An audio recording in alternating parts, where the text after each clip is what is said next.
terima kasih. Eh, saya ingin menjawab pertanyaan tadi bahwa agenda konsolidasi nasional Partai Berkarya yang sedianya diselenggarakan oleh DPP pada kesempatan hari ini adalah momentum konsolidasi di mana Maluku beranggapan terkait dengan pasca kisruh kemarin, pasca dinamika yang terjadi di partai ini. Sekarang ini rekonsiliasi dari seluruh kader yang mudah-mudahan bisa terkonsolidasi untuk bisa menyambut verifikasi faktual yang sudah depan mata, dan juga tentunya Maluku dalam persiapan dari di 11 kabupaten kota kita sudah hampir merampungkan semua hal-hal teknis atau persiapan administrasi yang kita laporkan ke DPP untuk bisa menjadi bahan untuk laporan terkait dengan kontribusi Maluku dalam proses verifikasi faktual yang sebentar lagi digelar ya. Nah, kemudian terkait dengan proses Munaslup ini sendiri, kami tentunya mengikuti fatsun dari DPP terkait dengan agenda partai yang tentunya Maluku ingin ikut hadir dan juga menghadirkan semua potensi-potensi Partai Berkarya yang ada di 11 kabupaten kota untuk mendengarkan kembali arahan-arahan petunjuk-petunjuk dari DPP yang nantinya akan disampaikan dalam musyawarah nasional luar biasa ini, yang setelah itu kita kembali dan kemudian memperkuat barisan kembali di Maluku, tentunya di 11 kabupaten kota yang sangat sulit untuk proses konsolidasinya karena agenda area kepulauan. Nah, tetapi untuk menjadi tanggung jawab moral menyambut 2024, tentunya kita sebisa mungkin untuk bisa menyiapkan hal-hal teknis tersebut, dan kami yakin di 2024 Maluku dengan mempunyai target juga yang insya Allah di semua dapil kita akan upayakan untuk bisa mendapatkan perayaan kursi yang nantinya bisa kita sumbangkan untuk partai. Strategi apa aja untuk menghadapi pilkada atau pemilu di 2024? Kan ada 2 pilkada dan pemilu. Bagaimana Partai Berkarya dari DPW sendiri menyikapi hal ini, seperti apa ke depannya? Ya, kita tentunya selalu membangun komunikasi dengan semua potensi daerah ya, di tokoh-tokoh daerah yang selama ini kita membangun relasi dengan mereka, dan juga mereka juga menghubungi Partai Berkarya karena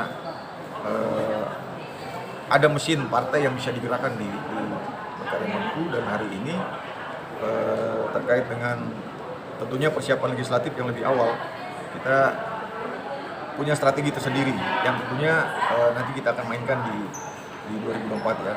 Strategi itu adalah mungkin tidak bisa saya buka vulgar ke publik, tapi saya yakin dengan strategi yang kita sudah mengambil pengalaman di 2019 dengan komunikasi dan juga jaringan serta penyelenggara yang sudah kita bangun, tentunya kita sangat yakin 2024 minimal di semua dapil ada fraksi yang bisa kita lakukan. Pastinya kita ada punya strategi khusus yang belum bisa kita buka lah ya. Bung, sebentar. Bagaimana untuk caranya turun gunung nih? Partai Berkarya baru berdiri, tetapi bagaimana untuk langkahnya kita turun gunung ini punya pasti strategi tersendiri. Ya. Nah, kita juga lihat bahwa teritorial di sana itu kita ini ada seberapa pulau. Nah, ini perlu suatu langkah yang konkret dan juga untuk bisa memberikan kontribusi kepada masyarakat.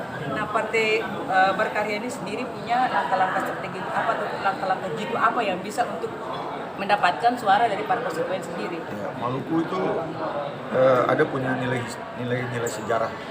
Artinya ada hubungan orang bersaudara ya dari tiap pulau ke pulau, dan potensi yang ada itu dewan pengurus yang kita bentuk, dewan pengurus cabang yang kita bentuk itu sementara kita arahkan untuk turun ke bawah dan juga diperkuat dengan DPR yang terdekat dengan pulau-pulau tersebut.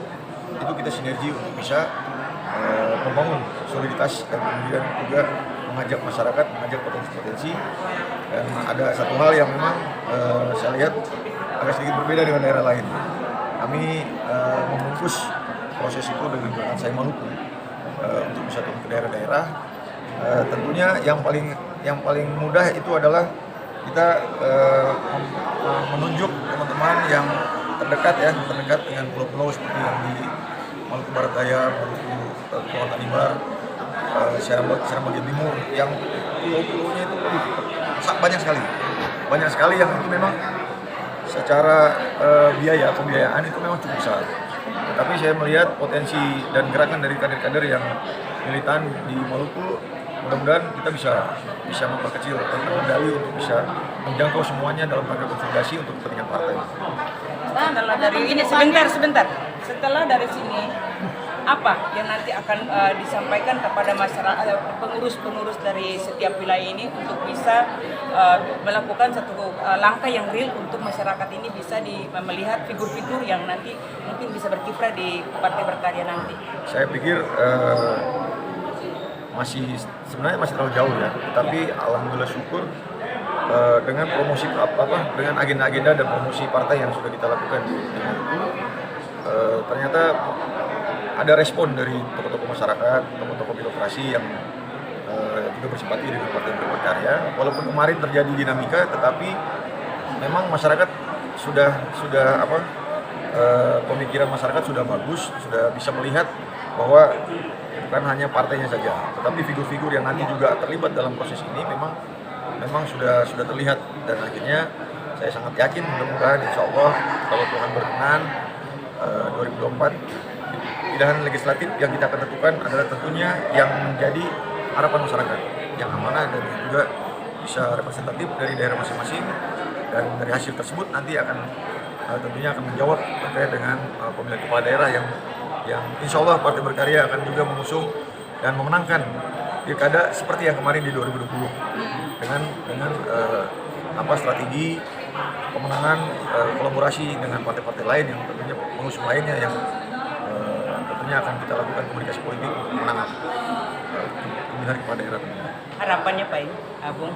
Saya berharap mudah-mudahan dari hasil musyawarah nasional ini tidak ada lagi dinamika yang cukup kemarin melelahkan kader-kader, dan saya yakin dengan semangat kader-kader yang datang dari berbagai macam daerah ya, saya lihat animo pimpinan daerah, pimpinan DPD yang hadir karena itu merupakan semangat mereka untuk membesarkan Partai Berkarya, dan mudah-mudahan kita pulang ke Maluku menyampaikan pesan-pesan dari pusat terkait dengan agenda partai, dan 2024 mudah-mudahan kita bisa laksanakan apa yang menjadi harapan dan keyakinan kita untuk bisa memenangkan partai di Maluku.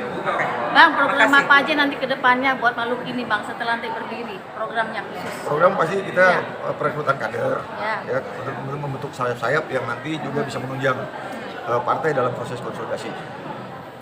Dan juga pasti ada agenda sudah kita siapkan, dan juga ada program-program yang nanti menyentuh dengan masyarakat yang kita sudah sinergikan nantinya dengan stakeholder lainnya. Oke, bisa bekerja ya Bang ya?